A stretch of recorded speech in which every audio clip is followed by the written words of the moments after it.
Hello, ഫിക്ഷൻ്റെ സെക്ഷനിൽ short stories നമ്മൾ പഠിച്ചു കഴിഞ്ഞു. ഇനി നോക്കുന്നത് അതിലെ ഫസ്റ്റ് നോവലാണ്. Title Agnisakshi or fire my witness, written by Lalithambika Antharjanam. Let's see an introduction to the author Lalitambika Antarjanam. Lalitambika Antarjanam is arguably one of the most well-known writers in Malayalam. She was homeschooled because social morals did not permit a high-caste girl to go to school as it would cause pollution.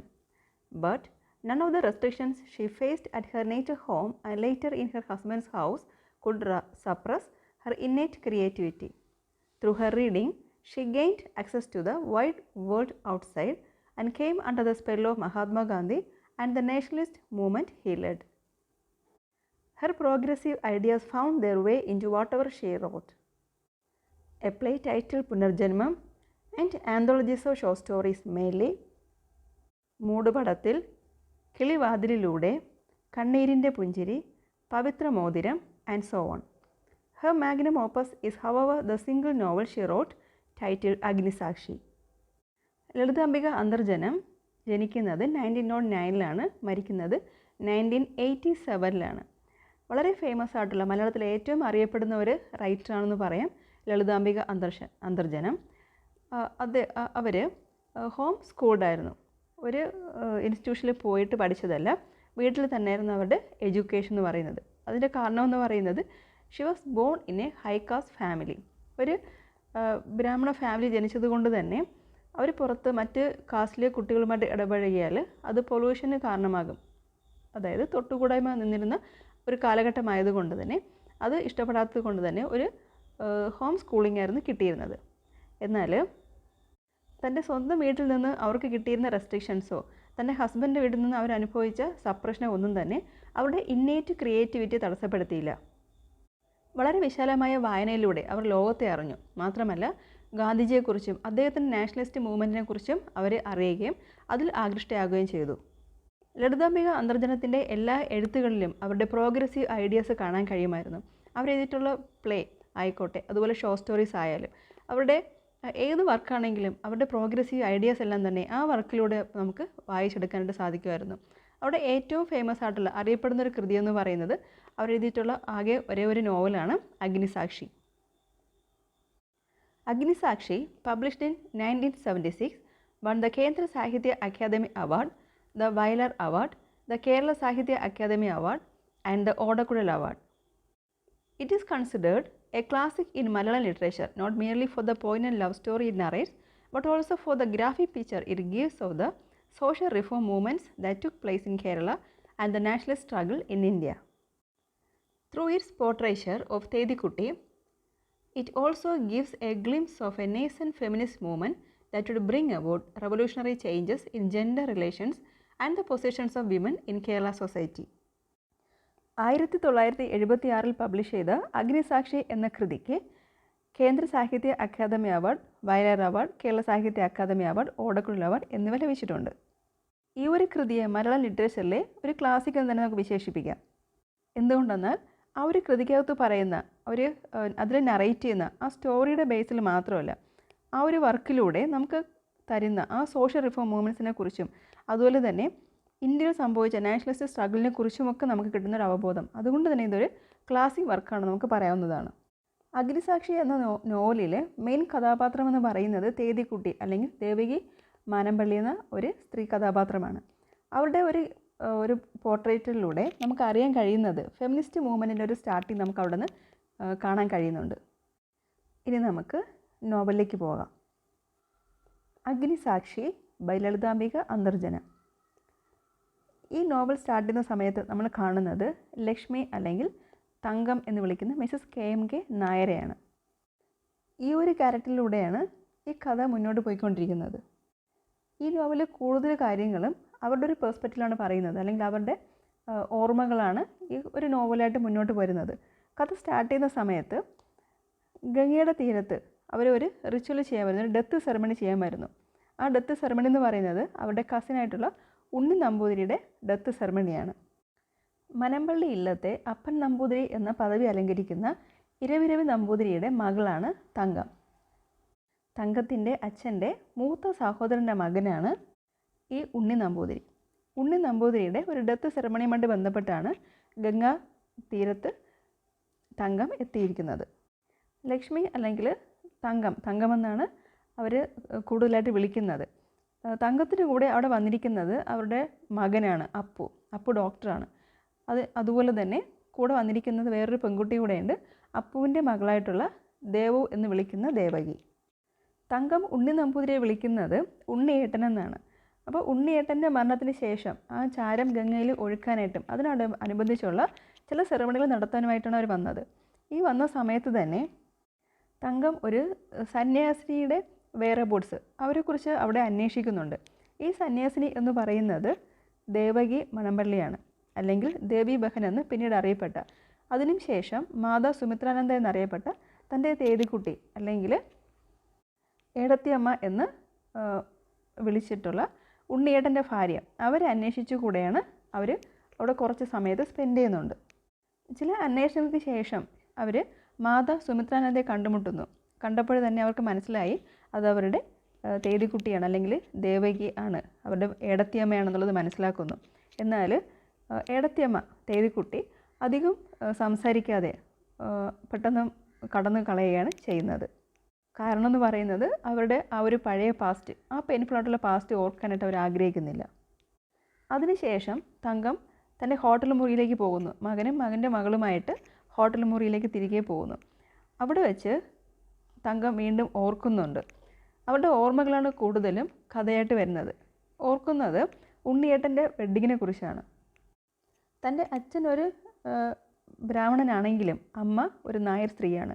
അതുകൊണ്ട് തന്നെ തങ്കം ഒരു നായർ പെൺകുട്ടി ആയതുകൊണ്ട് തങ്കത്തിനെ ആ മനമ്പള്ളി മനയ്ക്കകത്തേക്ക് കല്യാണ ദിവസം permit ചെയ്യുന്നില്ല, കയറ്റി വിടുന്നില്ല.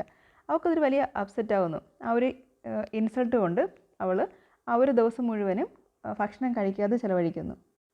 അന്നേ ദിവസം തന്നെ ചില ആളുകളുടെ സംസാരത്തിൽ നിന്ന് ഏടത്തിയമ്മ വളരെ നല്ല സുന്ദരിയാണെന്നുള്ളത് അവൾ മനസ്സിലാക്കുന്നു. അവൾ നേരിട്ട് കാണുന്നില്ല. തങ്കവും അവളുടെ അമ്മയും താമസിക്കുന്നത് കച്ചേരി മാളികയിലാണ്. അതായത് അവളുടെ അച്ഛനായിട്ടുള്ള ഇരവി നമ്പൂതിരി ഇവർക്ക് വേണ്ടി വെച്ചു കൊടുത്തിട്ടുള്ള ഒരു പുതിയ വീടായിരുന്നു.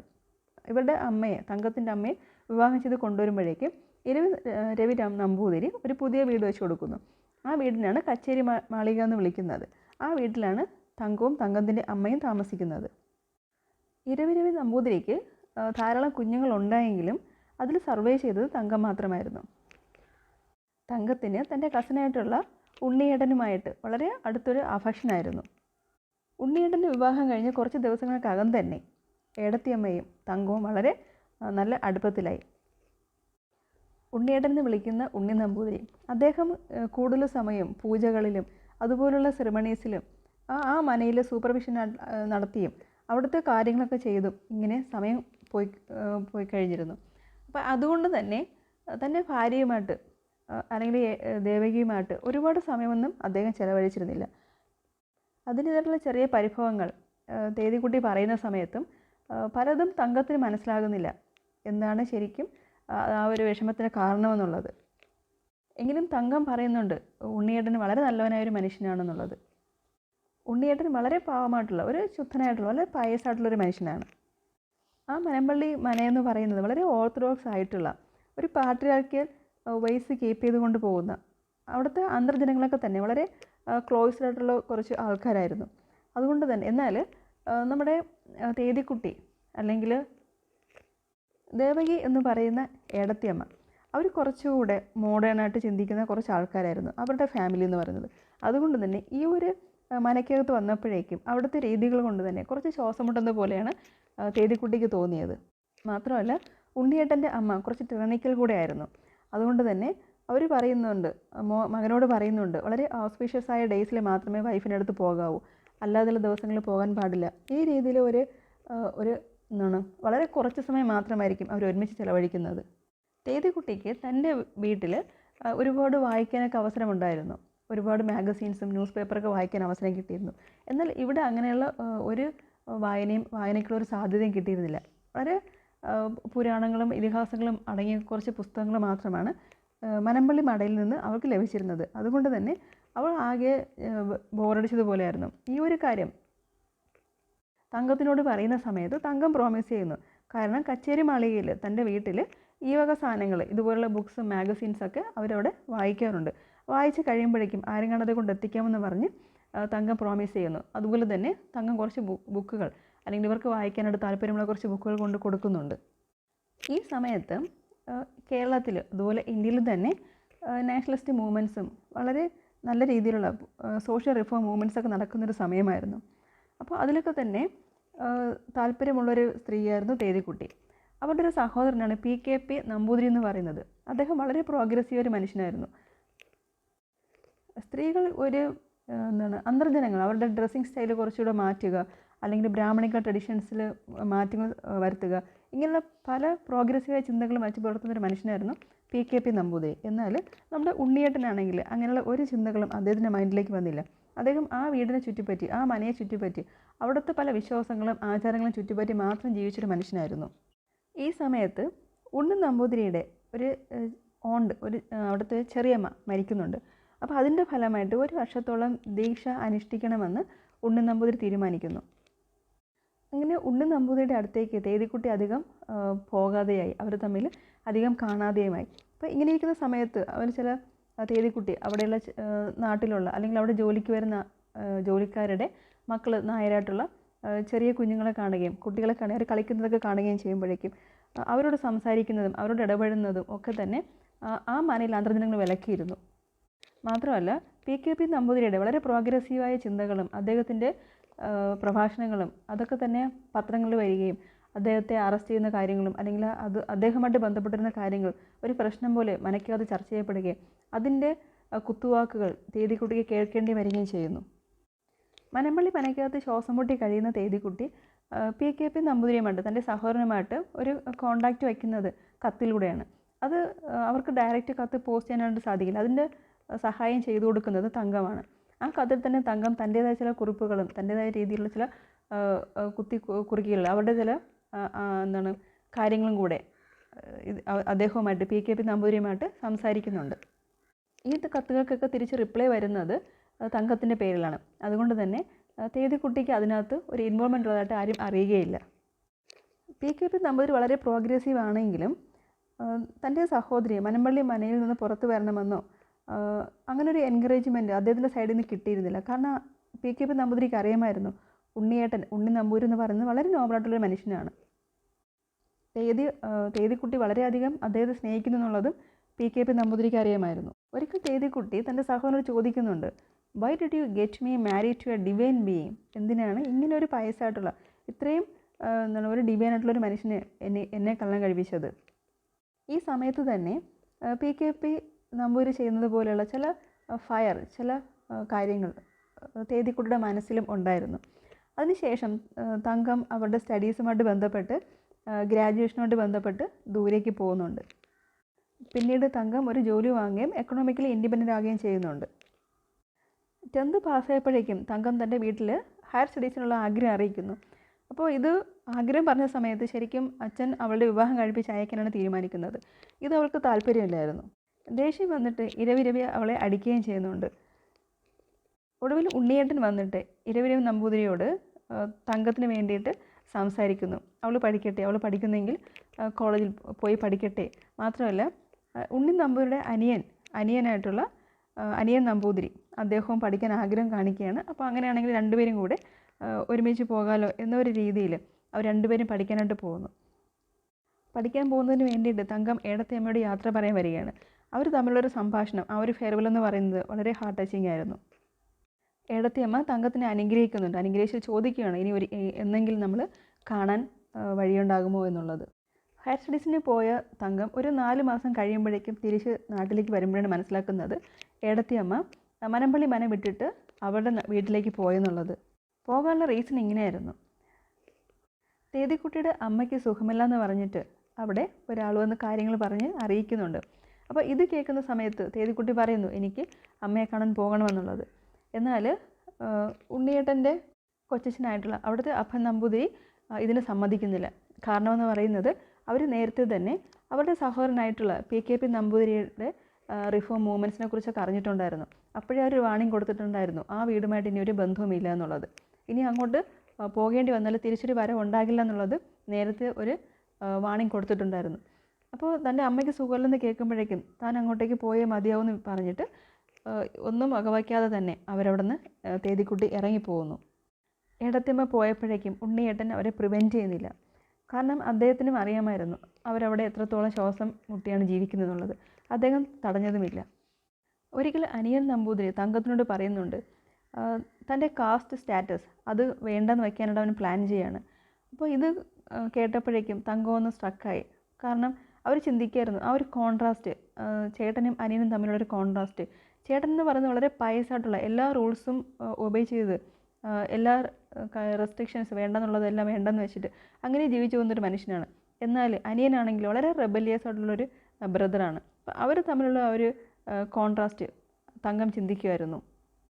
ഏടത്തിയമ്മ പോയത് അറിഞ്ഞിട്ട് തങ്കം ഉണ്ണിയേട്ടനോട് സംസാരിക്കുന്നു. ഏടത്തിയമ്മ തിരിച്ചു വിളിക്കാനായിട്ട് വന്ന് പറയുന്നു. അപ്പോൾ ഉണ്ണിയേട്ടൻ അദ്ദേഹത്തിൻ്റെ ചില ലോജിക് ഉണ്ടായിരുന്നു. അദ്ദേഹം പറയുന്നത് എങ്ങനെയാണ്, അപ്പം നമ്പൂതിരി തൻ്റെ മകള് ഹയർ സ്റ്റഡീസിനായിട്ട് പോയപ്പോഴേക്കും അദ്ദേഹം ഓൾറെഡി ഡിഫീറ്റഡായി. തൻ്റെ മകളാൽ അദ്ദേഹം ഡിഫീറ്റഡ് ആയിരിക്കുകയാണ്. ഇനിയും എന്തെങ്കിലും റെബലിയസ് ആയിട്ടുള്ള ഡിസൊബീഡിയൻ്റ് ആയിട്ടുള്ള കാര്യങ്ങൾ ആ ഇല്ലത്ത് നടന്നാൽ, മനയ്ക്കകത്ത് നടന്നാൽ അദ്ദേഹത്തിന് താങ്ങാൻ കഴിയില്ല എന്ന് ഉണ്ണി നമ്പൂതിരി പറയുന്നു. ഈ സമയത്ത് തങ്കത്തിന് തന്നെ ഒരു കോൺഫ്ലിക്റ്റിംഗ് ഇമോഷൻസാണ് മനസ്സിൽ തോന്നുന്നത്. ഒരു സൈഡിൽ ഏടത്തിയമ്മയോടുള്ള ഒരു സ്നേഹം അവർക്ക് വരുന്നുണ്ട്. എന്നാൽ മറ്റേ സൈഡിലാണെങ്കിലോ തൻ്റെ അച്ഛനും അതുപോലെ ഉണ്ണിയേട്ടനുമാണ്. തങ്കം മനസ്സിലാക്കുന്നത് ആ മനമ്പള്ളി മനയിൽ തനിക്ക് മാറ്റം വരുത്താനായിട്ട് സാധിക്കില്ല എന്നുള്ളത് അവൾ വേദനയോടെ മനസ്സിലാക്കുന്നു. ഈ സമയത്തൊക്കെ തന്നെ അനിയൻ നമ്പൂതിരി അവർക്കൊരു വാണിംഗ് കൊടുക്കുന്നുണ്ടായിരുന്നു.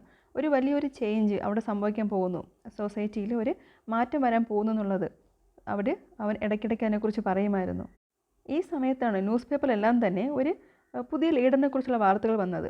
ആ ലീഡർ ദേവകി മനമ്പള്ളിയായിരുന്നു, തങ്കത്തിൻ്റെ സ്വന്തം ഏടത്തിയമ്മ. ഏടത്തിയമ്മ സ്ത്രീകളോടെല്ലാം ആവശ്യപ്പെട്ടത് അവരുടെ പഴയ ഡ്രസ്സും അവരുടെ പഴയ ലൈഫ് സ്റ്റൈലും എല്ലാം മാറ്റിയിട്ട് പുതിയതാകാനായിട്ട് അവർ ആവശ്യപ്പെട്ടു. തങ്കം വിചാരിച്ചിരുന്നത് ഏടത്തിയമ്മ തിരിച്ച് മനമ്പള്ളി മനയിലേക്ക് വരുമെന്നാണ്. എന്നാൽ ഇവരുടെ ഇപ്പോഴത്തെ ഒരു ലീഡർഷിപ്പൊക്കെ കണ്ടപ്പോഴേക്കും തങ്കത്തിന് മനസ്സിലായി ഇനി അതൊരിക്കലും സാധ്യമാകാൻ പോകുന്നില്ല. അവരിപ്പോൾ ഒരു സാധാരണ സ്ത്രീയല്ല, അവരൊരു സോഷ്യൽ മൂവ്മെൻറ്റിൻ്റെ ഭാഗമാണ്. കുറച്ച് ദിവസങ്ങൾക്ക് ശേഷം അനിയൻ നമ്പൂതിരി തങ്കത്തെ അറിയിക്കുന്നുണ്ട് തൻ്റെ അച്ഛന് സുഖമില്ലാതെന്ന്. താമസിയാതെ രവി നമ്പൂതിരി മരിച്ചു പോകുന്നു. ഉണ്ണിയേട്ടൻ 1 വർഷം നീണ്ടു നിൽക്കുന്ന ദീക്ഷ എടുക്കാനായിട്ട് തീരുമാനിക്കുന്നു. അന്നത്തെ ട്രഡീഷൻ്റെ ഭാഗമായിട്ട് തങ്കവും അതുപോലെ തന്നെ അമ്മയും ആ വീട്ടിൽ നിന്ന്, ആ മനയിൽ നിന്നും പുറത്താക്കപ്പെടുന്നു. എന്നാൽ ഒരു കംഫർട്ടബിൾ ആയിട്ടുള്ള ഒരു ഫിനാൻഷ്യൽ കണ്ടീഷനിലാണ് ഇദ്ദേഹം അവരെ ആക്കി വെച്ചിട്ട് പോകുന്നത്. അച്ഛൻ്റെ മരണത്തോടെ തങ്കം ഒരുപാട് വിഷമിക്കുകയും അവളുടെ സ്റ്റഡീസ് പിന്നെ കണ്ടിന്യൂ ചെയ്യാനായിട്ട് ശ്രമിക്കുന്നില്ല. അതിനുശേഷം അവർ വിവാഹം കഴിച്ച് പോവുകയും നോർത്ത് ഇന്ത്യയിൽ ജോലി ചെയ്യുന്ന ഒരു മനുഷ്യനെ വിവാഹം കഴിച്ച് പോവുകയും അവിടെ സെറ്റിൽ ചെയ്യുകയും ചെയ്യുന്നു. തങ്കത്തിൻ്റെ കൊച്ചുമകളായിട്ടുള്ള ദേവകി തൻ്റെ ഗ്രാൻഡ് മദറിനോട്, അമ്മൂമ്മയോട് ചോദിക്കുന്നുണ്ട് എന്തിനാണ് തനിക്ക് ഓൾഡ് ഫാഷൻഡ് ആയിട്ടുള്ളൊരു പേരിട്ടത് എന്നുള്ളത്.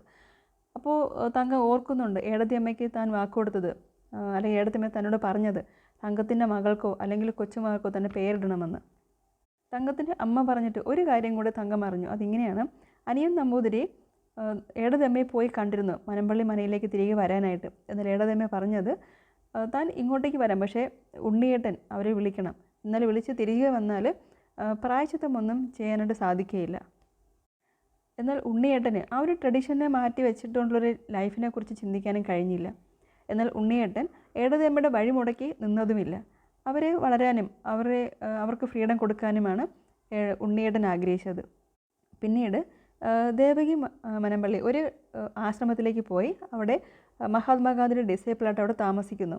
പിന്നീട് അവർ അറിയപ്പെടുന്നത് ദേവകി ബഹൻ അല്ലെങ്കിൽ ദേവി ബഹൻ എന്നായിരുന്നു. പിന്നീട് ഗാന്ധിജിക്ക് നെഹ്റുവിന് വളരെ പ്രിയപ്പെട്ടവളായിട്ട് ദേവകി മനമ്പള്ളി മാറുകയാണ് ചെയ്തത്.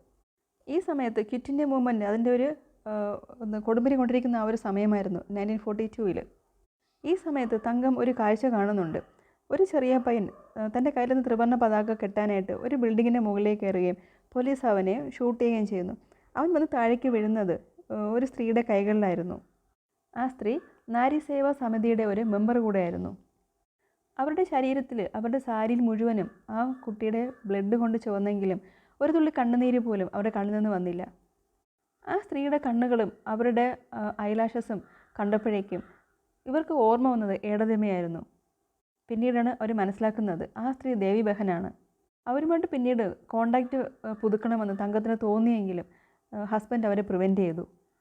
പിന്നീട് തൻ്റെ വീട്ടിൽ തൻ്റെ കുട്ടികൾക്ക് ട്യൂഷൻ എടുക്കാൻ വന്ന ഒരു മലയാളി സ്ത്രീയാണ് കല്യാണി ദേവി. കല്യാണി ദേവിയിൽ നിന്നും ഏടതിയമ്മയെക്കുറിച്ചുള്ള കൂടുതൽ കാര്യങ്ങൾ തങ്കം മനസ്സിലാക്കി. ഇപ്പോൾ ആ ആശ്രമത്തിലെ ഫുൾ ചാർജും ദേവി ബഹനാണ്. എന്നാൽ ആ ആശ്രമത്തിൽ ഒരു അനിഷ്ട സംഭവമുണ്ടായി. അതിങ്ങനെയാണ്, അവിടെ ഒരു റെഫ്യൂജി ഗേൾ വന്നു.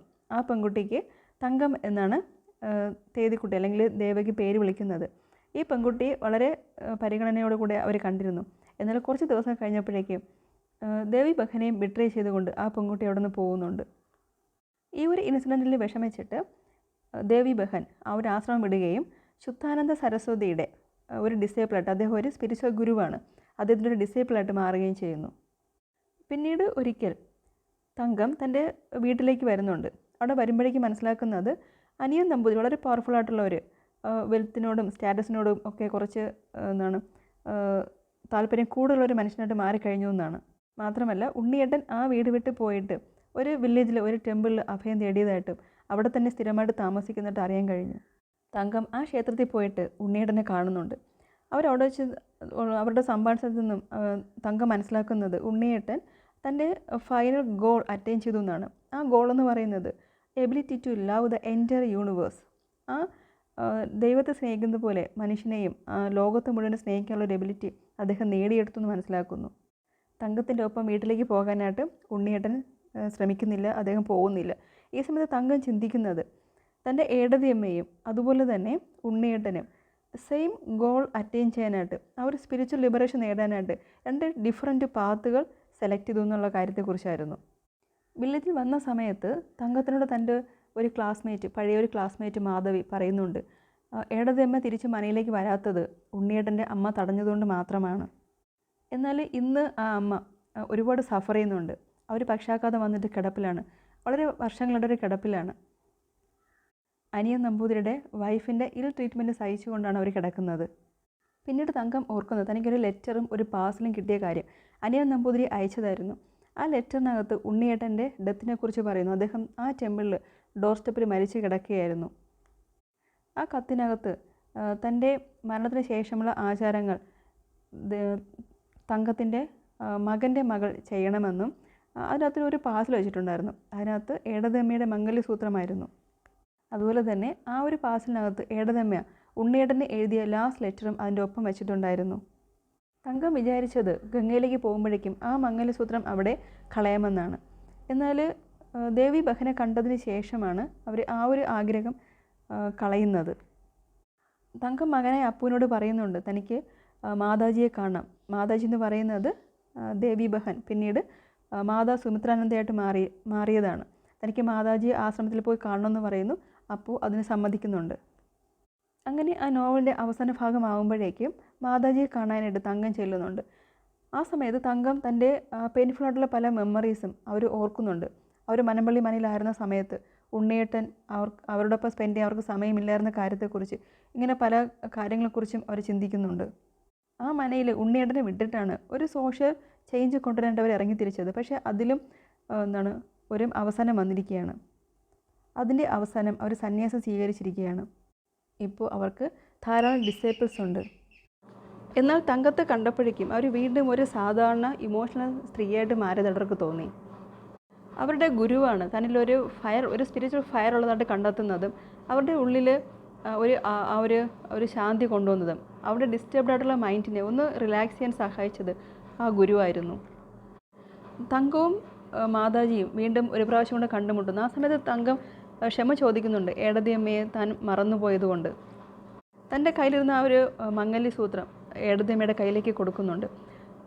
ആ സമയത്ത് തേതിക്കുട്ടി അല്ലെങ്കിൽ മാതാജി അതിനെ ഒരു ഇമോഷൻ ഇല്ലാതെ അതിനെ വാങ്ങിച്ചതിന് ശേഷം അവിടുത്തെ സാക്രിഫിഷ്യൽ ഫയറിലേക്ക് അത് എറിയുകയും കുറച്ച് സമയത്തിന് ശേഷം അതിനെ എടുത്തിട്ട് അതിനെ ഒന്ന് തുടച്ച് വൃത്തിയാക്കി അതിലെ കരിയെല്ലാം കളഞ്ഞതിന് ശേഷം അത് തിളങ്ങുന്ന ആ ഒരു സ്വർണം ദേവുവിന് ഒരു ബ്ലെസ്സിങ് ആയിട്ട് അല്ലെങ്കിൽ ആ തങ്കത്തിൻ്റെ കൊച്ചുമകൾക്ക് ഒരു ബ്ലെസ്സിങ് ആയിട്ട് അത് കൊടുക്കുകയും ചെയ്യുന്നുണ്ട്.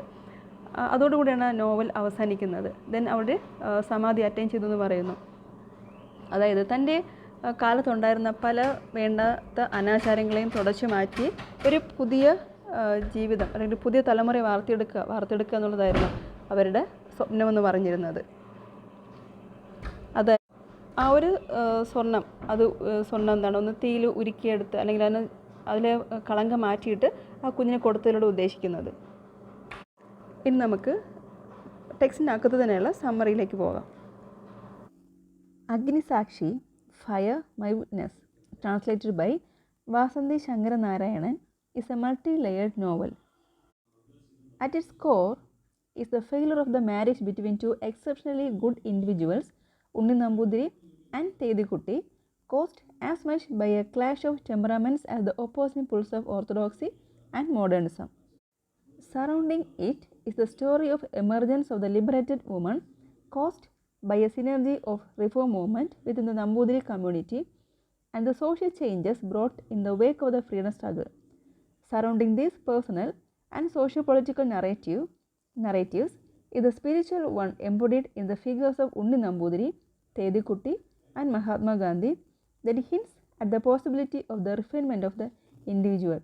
And knitting them all is Thangam Nair, through whose perspective the major part of the novel is revealed and whose empathetic and static nature forms an effective foil to the growth of Thedikuttis. Agnisakshi അല്ലെങ്കിൽ fire my witness എന്ന novel കൈകാര്യം ചെയ്യുന്നത് പല തീംസാണ്. അതൊരു multi layered നോവലാണ്. അതിൻ്റെ main core എന്ന് പറയുന്നത്, അതിൻ്റെ മെയിൻ തീം എന്ന് പറയുന്നത് failure of marriage between two exceptionally good individuals. Unni നമ്പൂതിരിയുടെയും തേതിക്കുട്ടിയുടെയും വിവാഹം ഒരു ഫെയിലർ ആയിരുന്നു. അപ്പോൾ അതായിരുന്നു അതിൻ്റെ മെയിൻ തീം എന്ന് പറയുന്നത്. അതിൻ്റെ കാരണമെന്ന് പറയുന്നത് ഇങ്ങനെയാണ്. ഒരു ക്ലാഷ് ആയിരുന്നു, രണ്ട് ടെമ്പറാമെൻറ്റ്സ് തമ്മിലൊരു ക്ലാഷ് ആയിരുന്നു. രണ്ടും പരസ്പരം ചേർന്ന് നിൽക്കാത്ത, പരസ്പരം ഒപ്പോസിറ്റ് നിൽക്കുന്ന ഓർത്തഡോക്സിയും മോഡേണിസവും തമ്മിലുള്ളൊരു ക്ലാഷ് ആയിരുന്നു. ഉണ്ണി നമ്പൂതിരി വളരെ ട്രഡീഷണൽ ആയിട്ടുള്ള അല്ലെങ്കിൽ ഒരു ഓർത്തഡോക്സ് ഫാമിലിയിൽ കാര്യങ്ങൾ മാത്രം മുഴുകി കഴിയുന്ന സമയത്ത് തേതിക്കുട്ടി കുറച്ചുകൂടെ മോഡേണായിട്ട് ചിന്തിക്കുന്ന ഒരു വ്യക്തിയായിരുന്നു. അവർ തമ്മിലുള്ള ക്ലാഷാണ് ആ ഒരു ഫെയിലിലേക്ക് എത്തിച്ചേർന്നത്. ഈ ഒരു തീമിനെ ചുറ്റിപ്പറ്റി വേറെയും കുറച്ചധികം തന്നെ തീംസ് നിൽക്കുന്നുണ്ട്. സ്ത്രീകളുടെ ലിബറേഷനും അല്ലെങ്കിൽ ആ ഒരു നമ്പൂതിരി കുടുംബങ്ങളിൽ കണ്ടിരുന്ന സ്ത്രീകൾക്ക് കിട്ടേണ്ടിയിരുന്ന ആ ഒരു ലിബറേഷൻ, അവർക്ക് പിന്നീട് കിട്ടിയ ഒരു സ്വാതന്ത്ര്യം, ഇത് ഒരു മെയിൻ തീമായിട്ട് ഇതിൻ്റെ ഒപ്പം വരുന്നതാണ്. ആ സമയത്ത് സൊസൈറ്റിയിൽ സംഭവിച്ച പല സോഷ്യൽ റിഫോംസ് നമുക്ക് ഈ ഒരു നോവലിൽ കൂടെയും കാണാൻ കഴിയുന്നുണ്ട്. അതുപോലെ തന്നെ ഇന്ത്യയുടെ ഫ്രീഡം സ്ട്രഗിൾ, ഗാന്ധിജി, ജവഹർലാൽ നെഹ്റു, പല ക്യാരക്ടേഴ്സും ഇതിനകത്ത് വരുന്നുണ്ട്. ഇത് നമുക്ക് വേറൊരു തീമായിട്ട് അതിനകത്ത് പറയാവുന്നതാണ്. ഈ നോവലിൽ പറയുന്ന എല്ലാ സംഭവങ്ങളെയും എല്ലാ ക്യാരക്ടേഴ്സിനും തമ്മിൽ ബന്ധിപ്പിക്കുന്ന ഒരു ക്യാരക്ടർ എന്ന് പറയുന്നത് തങ്കം നായരാണ്. തങ്കം നായരുടെ പെർസ്പെക്റ്റീവിലൂടെയാണ് ഈ കഥയുടെ മേജർ പാർട്ടും പറഞ്ഞു പോകുന്നത്.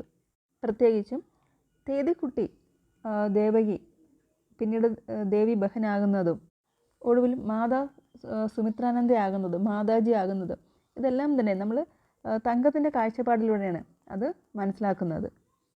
വളരെ മനോഹരമായ ഈ നോവൽ എല്ലാവർക്കും മനസ്സിലായെന്ന് വിചാരിക്കുന്നു. Thank you.